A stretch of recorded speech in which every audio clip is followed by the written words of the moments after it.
మనలో కేదార్నాథ్ ఆలయం తెలియని వారు ఉండరు. 400 సంవత్సరాల మంచులో మునిగిపోయిన కేదార్నాథ్ ఆలయం వెనుకున్న అసలు కథ ఏంటి? ఈ ఆలయం వెనుక ఎన్నో రహస్యాలు ఉన్నాయి. అవి మీకు తెలుసా? ఎటువంటి ప్రకృతి వైపరీత్యాన్ని తట్టుకునే ఈ ఆలయాన్ని ఎవరు కట్టించారు? ఇలాంటి మరెన్నో ప్రశ్నలకు సమాధానం ఈ వీడియోలో తెలుసుకుందాం. వీడియోని స్కిప్ చేయకుండా చూడండి.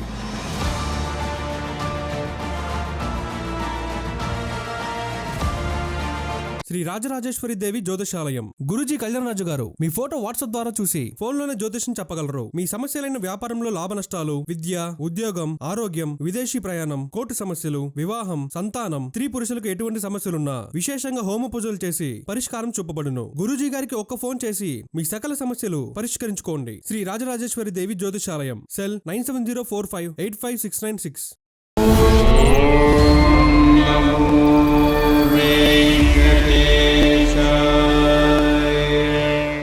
ముందుగా మనకు తెలిసినట్లు కేదార్నాథ్ని దర్శించుకుంటే మోక్షం లభిస్తుంది అని అంటారు. మహాభారతం చివర్లో స్వయాన పరమశివుడే ఇక్కడ ప్రత్యక్షమయ్యి పాండవులకి స్వర్గానికి మార్గం చూపించారంట. అలానే ఆ మహాదేవుడి యొక్క 12 జ్యోతిర్లింగాలలో ఈ ఆలయం కూడా ఒకటనే మనకు తెలుసు. ఈ ఆలయాన్ని శ్రీ కేదార్నాథ్ ధామ్ అంటారు. ఈ ఆలయం హిమాలయ ప్రాంతంలో కొలువై ఉంటుంది. ఉత్తరాఖండ్ లో రుద్రప్రయాగ్ అనే ఒక నగరం ఉండేది. ఈ నగరానికి కేదార్నాథ్ ఆలయం దగ్గరగా ఉంటుంది. కేదార్నాథ్ ఆలయం గురించి మొదటిగా 7వ శతాబ్దంలో స్కంద పురాణంలో రచించారు. దీన్ని బట్టి కేదార్నాథ్ ఎంతటి పురాతనమైన ఆలయమో, అలానే కేదార్నాథ్ కి ఎంత గొప్ప చరిత్ర ఉందో మనకు అర్థమవుతుంది. సముద్ర మట్టానికి 3584 మీటర్ల ఎత్తులో ఉంటుంది ఈ కేదార్నాథ్ ఆలయం. ఈ ఆలయానికి సరిగ్గా ఎదురుగా ఒక నంది విగ్రహం ఉంటుంది.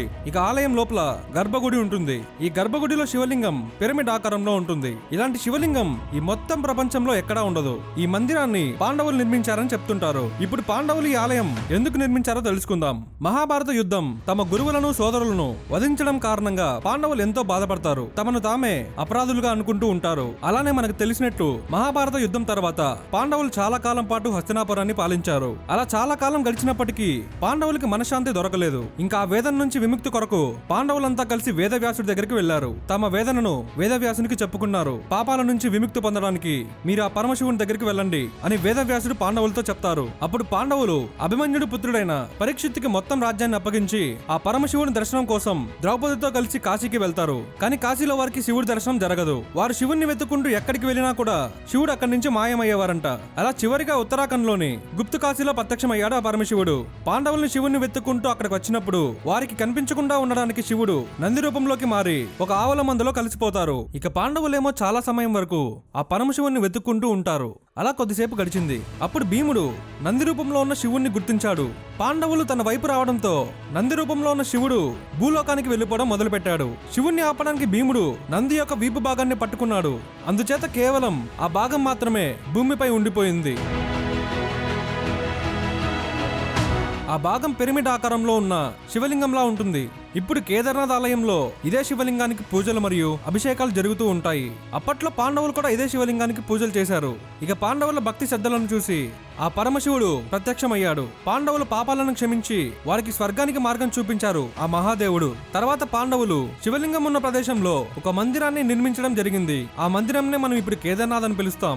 శివుడు నంది రూపంలో భూమి లోపలికి వెళ్ళినప్పుడు తలభాగం కల్పేశ్వర్లో, భుజభాగం తుంగనాథ్లో, ముఖభాగం రుద్రనాథ్లో మరియు నాభి మధ్య మహేశ్వర్లో కొలువై ఉన్నాయి. అందుకే కేదార్నాథ్ తో పాటు ఈ 4 పుణ్యక్షేత్రాలను కలిపి పంచకేదార్ అని అంటారు. పురాతత్వ శాఖ ఈ ఆలయాన్ని పరిశీలించినప్పుడు ఈ ఆలయం మహాభారత కాలం నాటిదని వారు చెప్పారు.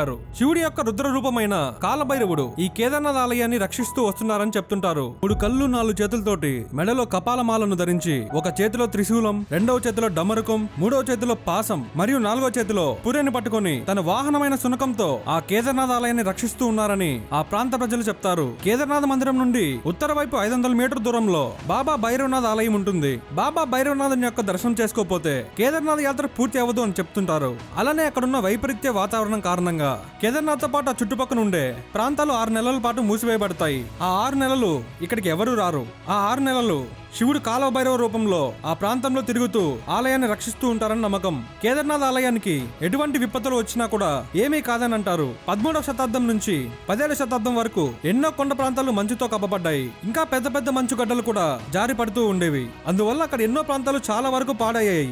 ఎన్నో ఇల్లులు, పెద్ద పెద్ద కట్టడాలు, భవనాలు కూడా నేల కొరిగాయి. అందుకే ఈ కాలంని మినీ ఐసేజ్ అంటే ఒక చిన్న మంచు యుగం అని పిలుస్తారు. ఈ చిన్న మంచు యుగం ఒకప్పుడు 400 సంవత్సరాల పాటు కొనసాగిందంట. ఈ సమయంలో ఎన్నో పాడయ్యాయి, మరెన్నో నేల కొరిగాయి. కానీ మన పరమశివుడు కొరువై ఉన్న ఈ కేదార్నాథ్ ఆలయం మాత్రం చెక్కు చెదరకుండా నేటికి అలానే ఉంది. ఈ కేదార్నాథ్ ఆలయం మాత్రం ఏ విపత్తు వచ్చినా తట్టుకోగలదని చెప్తుంటారు. ఇక ఈ విషయాన్ని నమ్మని వారు కూడా 2013లో నమ్మకం తప్పక వచ్చి ఉంటుంది. 2013లో వరదలు వచ్చాయని మనకు తెలుసు. ఆ వరదలు ఉత్తరాఖండ్ మొత్తాన్ని నామరూపం లేకుండా చేశాయి. కానీ ఆ వరదలు కేదార్నాథ్ ఆలయం దగ్గర ఒక చిన్న రాతిని కూడా కదిలించలేదు. నీటి ప్రవాహం కారణంగా కొండలపై నుంచి పెద్ద పెద్ద రాళ్లు కిందకి జారడం మొదలుపెట్టాయి. ఈ కారణంగా పెద్ద పెద్ద భవంతులు కూడా నేల కొరిగాయి. కానీ కేదార్నాథ్ ఆలయానికి మాత్రం ఏమీ కాలేదు. తమ ప్రాణాలని రక్షించుకోవడానికి చాలా మంది భక్తులు కేదార్నాథ్ ఆలయం లోపలికి పరుగులు తీశారు.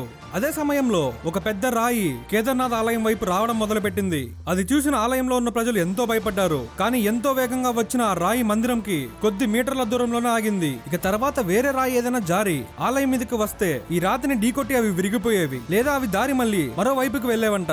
ఈ దృశ్యాన్ని ప్రత్యక్షంగా చూసిన ప్రజలు ఎంతో ఆశ్చర్యపోయారు. ఈ విధంగా ఆ రాయి ఆలయాన్ని రక్షిస్తూ వస్తుంది. ఆ రాయిని చూస్తే భీముడు గద గుర్తుకొస్తుందని అక్కడ భక్తులు చెప్తారు. అందుకే ఆ రాయికి భీమ్శిల అని పేరు పెట్టడం జరిగింది. అలా ఈ రాయి కూడా కేదార్నాథ్ ఆలయంలో ఒక ముఖ్య భాగంగా మారింది. అక్కడికి వెళ్లిన భక్తులు ఈ రాయికి పూజలు కూడా చేస్తారు. వరదల సమయంలో ఈ రాయి ఆలయానికి దగ్గరలో ఆగి ఆలయాన్ని భారీ రాళ్ల నుంచి నీటి ప్రవాహం నుంచి రక్షించిందంట. ఇది ఆ పరమశివుడు మహిమే కదా. ప్రతి సంవత్సరం ఎన్నో లక్షల మంది ఈ కేదార్నాథ్ని దర్శించుకోవడానికి వస్తుంటారు. ఆ పరమశివుడు 12 జ్యోతిర్లింగాలలో ఒకటైన కేదార్నాథ్ మిగతా వాటి అన్నిటికంటే కూడా ఎత్తులో ఉంది. ఈ వీడియో మీకు నచ్చిందని భావిస్తున్నాము. ఇలాంటి మరెన్నో కొత్త విషయాలు తెలుసుకోవాలని ఉంటే మా యునైటెడ్ ఒరిజినల్స్ ఛానల్ ని సబ్స్క్రైబ్ చేయడం మాత్రం మర్చిపోకండి. అలానే మీరు ఏ వీడియో చూడాలనుకుంటున్నారో కమెంట్ రూపంలో మాకు తెలియజేయండి. ఓం నమః శివాయ.